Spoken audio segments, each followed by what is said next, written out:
So, okay, well, a couple of things. This is probably our last chance to be together in this room with microphones where we can loudly yell at each other.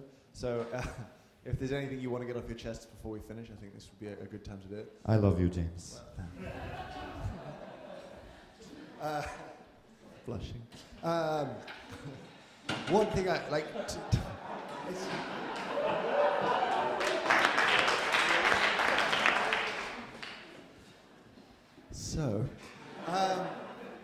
So today it feels like there was actually a really, really big piece of information from Vince today. Do we agree that this was a fairly big piece of information about how we do what we do? Out of curiosity, who here has a refractometer? Hands up. Excellent. Who here was in the camp of, based on taste, doing what they thought was an up-dosed, under-extracted immersion method?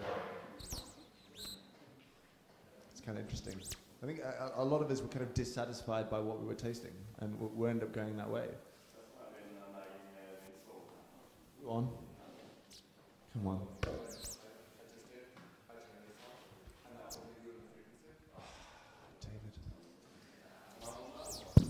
Yeah. Yeah, especially when I got the refractometer the first time. I was constantly emailing and calling with Vince because I couldn't believe what I was seeing. Like, this is not right. This can't be right. And I think he quoted me a couple of times that some of my brews, based on his recipe, would taste like monkey's balls. You know? You use that descriptor way too much. But it all makes sense now. I mean, we up-dose our AeroPress, and it's a very low extraction. But if you just push the new button in the new app now, it makes total sense. Yeah. It's a good one. Actually, what's kind of interesting is that thinking, and correct me if I'm wrong, Vince, or maybe David brought this one up, is that maybe the fact that not all the water turns to coffee in a drip, is that a kind of shortcut way of saying it? Is that fair? That like in drip we pretend that the last bit of water never gets to be coffee, and it just stays as water, so we discount it. Whereas in immersion, everything gets to be coffee. It's all very inclusive and it's good. But something you pointed out, David, to me was that depending on our brewing times and flow rates, towards the end of the brew, maybe more or less water gets to be coffee. So things get more complicated still. I don't know how we investigate this, but there's smarter people than me in the room who think about these things. But yeah, it was one that when the penny dropped for me, it was like, oh, like of course, how obviously. But then we'd all just been doing it and had these strange results. So that, for me, was just the biggest, most useful piece of information. And once again, thank you very much. That was totally awesome. Yeah.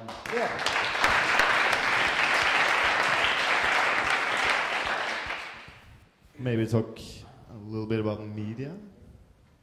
I think that's interesting. I mean, I've been lucky enough to have a lot of media attention throughout the years. I've been doing coffee, and I really early got some very good tips from journalists and also other people that have been in media a lot, that whenever a journalist contacts you, make sure you know what you want to talk about, because you'll get a lot of strange questions, but it's very easy to ignore them and talk about what you want to get out there. And I still use that technique unless it's like it has to be an article about capsule machines or something like that. I still sort of know my message, and you always come prepared to those things. Another thing is, like 2 years ago, we started getting a lot of interviews over email, and I would just randomly answer them. And then I realized the journalists are copying and pasting, and you know, although I would rant on and maybe not express myself very clearly, it would come out as a very bad answer in the media. So instead of being sort of annoyed by journalists copying and pasting me, I'm now sort of convinced that I can use that to tell the story that I actually want to tell in a much accurate way by taking the time and answering that email properly. And it's working pretty well, I think. Anyone else has any other tips about, yeah? Throw that microphone. Run. Go on. I have nothing to add because we get 0 press. So, which is fine. Okay, so. Yeah, it's changed a lot in Norway over the last couple of years, I think, when it comes to media attention. And my experience in Bergen with local media and with whatever media we had, is that everyone who writes about coffee thinks they're the first to ever write an article about coffee. And we've had some success with sending out just a list of things that if you do this, you're not particularly original. If you say coffee is black as, and etc., etc. If you use that quote, that's not very original. And it sounds like we're making the journalists look stupid, but a lot of times we got an email back saying thank you, because they weren't aware that most articles about coffee have sort of the same entrance. They'll have pictures of latte art, they'll do this and this. And just guiding them, telling them, well, this can actually be cool if you write about this or if you do this, and this is more towards what we're doing. Just guiding them just from the start, but before they even make the questions or decide what to write about in the article. Just helped us a lot. As a journalist, what's your response to that? As a journalist who's never written, as a journalist who has never written that, coffee is black as, I've never called it Java, I've never called it Joe. I think that what you're talking about is interesting because it's kind of a provocation. I'm not so sure how well I would respond to that. But that's me. Oops. There we go. Should I repeat what I said? What you're talking about sounds really interesting. It sounds like a little bit of a provocation, and I'm not sure how I would respond to that. But that's me. But I think what you're talking about isn't that far off from what I was talking about, where you have some kind of a fact sheet, some kind of about. Everybody has a web page that says about, but you make the about actually about some kind of substance, as opposed to we're doing this because we love coffee and we love our neighborhood. That's not that interesting to a journalist. If you say we're doing this and these are the reasons why we're doing this, then that actually is interesting. So, Absolutely. I mean, I probably wouldn't do the same sending an email to you if you asked if you could write about something we were doing. But a lot of the articles or the suggestions we get from journalists are about, we just want to do a fun thing about cafes. They don't really want to dwell into it or do a really serious interview. They just want a short case story about how we have different things in our lattes or whatever they think we're doing that's fun and easy to write and blah, blah, blah. We've had serious articles as well, and we have a completely different approach, of course, but it still applies that we will sit down and say, well, this is what we're doing, this is why. Probably still include what they should try to avoid writing to piss coffee people off. I think one of the most effective articles we've ever had are like tiny little recommendations in airline magazines. It's probably less than 50 words, and we get so many tourists in like, oh yeah, I read about you in the SAS magazine. We've been into like Brazilian magazines. People are coming in. It's really effective. So it's not the length, and it's not necessarily the quantity, but just that you're being mentioned in the media is fucking great. So you should take it seriously. Like any requests we get from media, we always try to say yes, unless it's like negative journalism about other companies or something like that. I still say yes, but then I try to address it differently. Adi.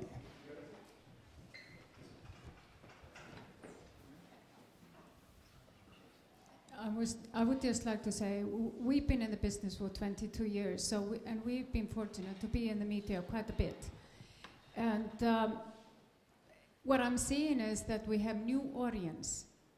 So there's a new generation. So something that I've been saying from the very beginning, there is a whole bunch of people who have never heard that before. So I think us who's been in the business for a long time, we can start saying the same thing over again. And same thing that you were saying, Tim, that I always make sure that there are 3 things that I want to come across. And the journalist might pick out one of those 3 things. And also what I try to do is, okay, who am I talking to? What is the audience? So just recently there was a reporter, and she said, we want to talk about your company.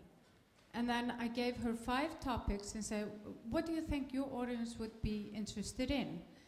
And what she picked was totally nothing that I would have thought of talking about, because I thought everyone had heard that before.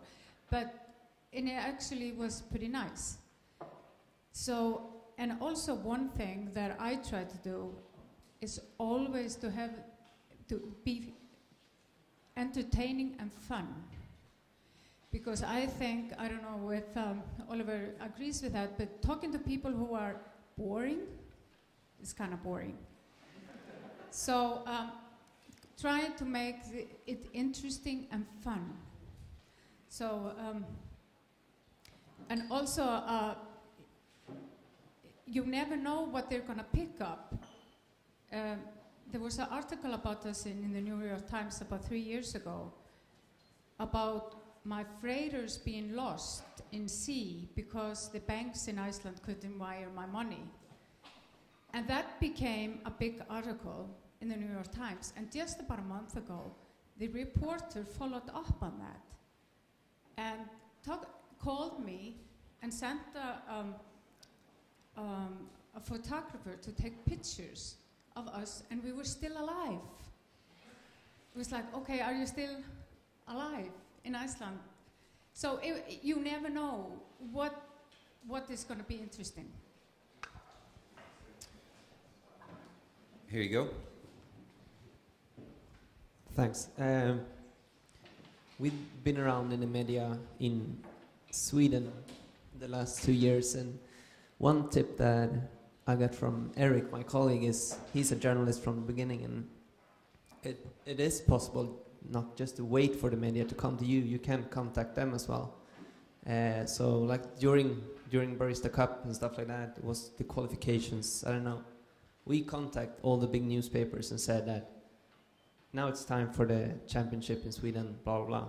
And we got two huge articles in the biggest Swedish magazine. So don't wait, you can contact media as well. Show initiative, huh? Anything else we want to dwell on? I had a quick thought, and this may fall flat on its face, and that's totally fine, I'll look stupid.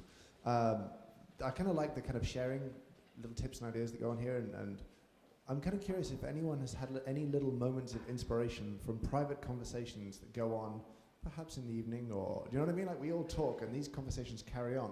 And has anyone had like a little light bulb moment that is completely awesome that's happened this last few days that they want to share? Is that a hand? Was that a hand? No? Ah, looked like it.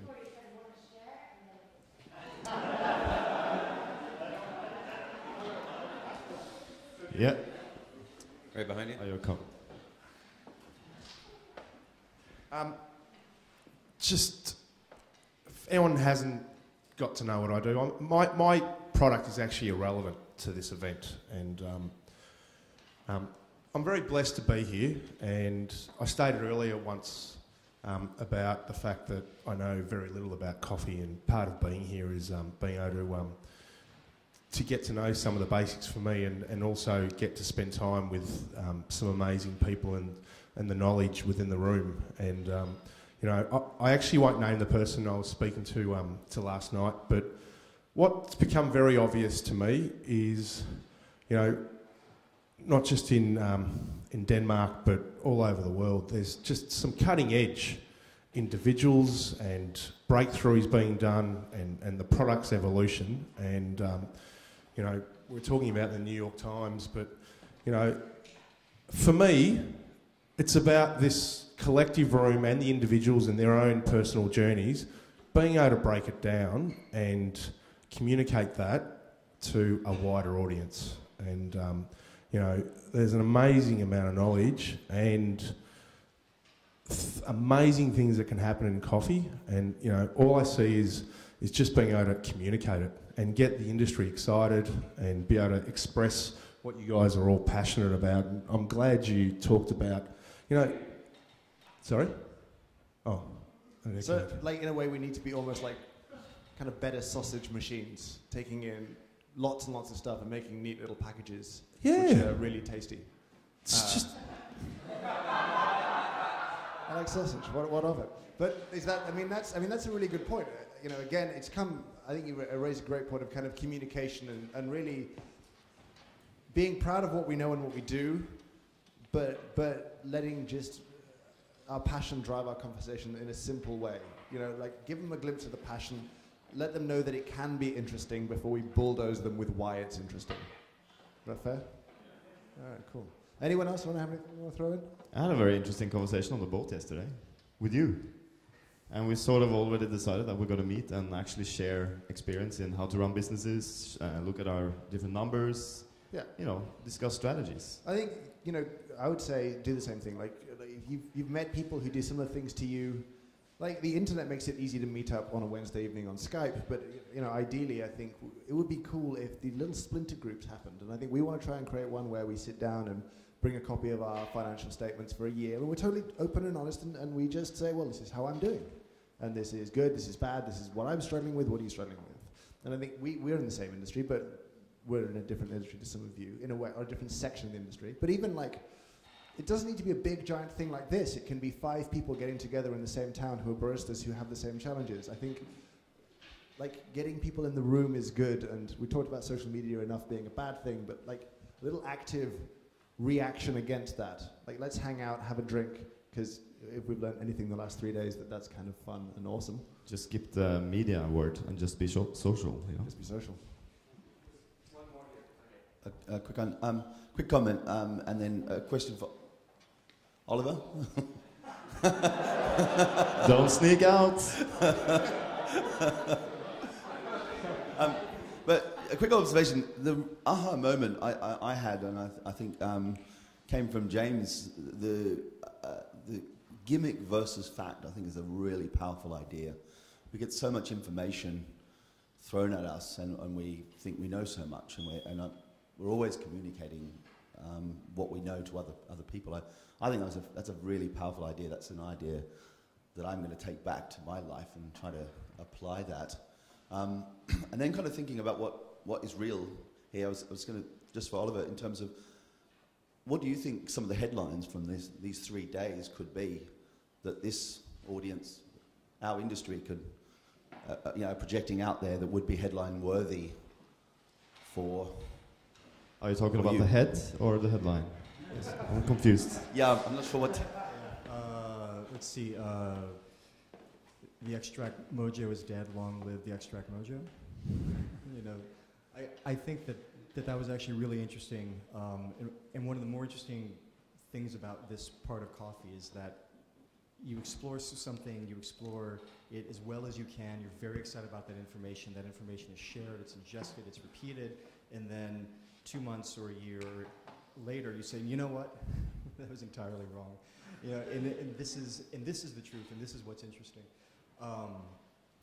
So yeah, that kind of thing, I think, is really interesting and really engaging, and what you have to decide is what you want to reach a larger audience. Not every change that happens in a room like this necessarily belongs in a newspaper. All right, well, I think we want to kind of wrap up this part of the dialogue, but encourage you to spread this conversation. The guys, 2 guys up at the back, let's have a little recognition for Tim and Brian, who are... Come on, give it up!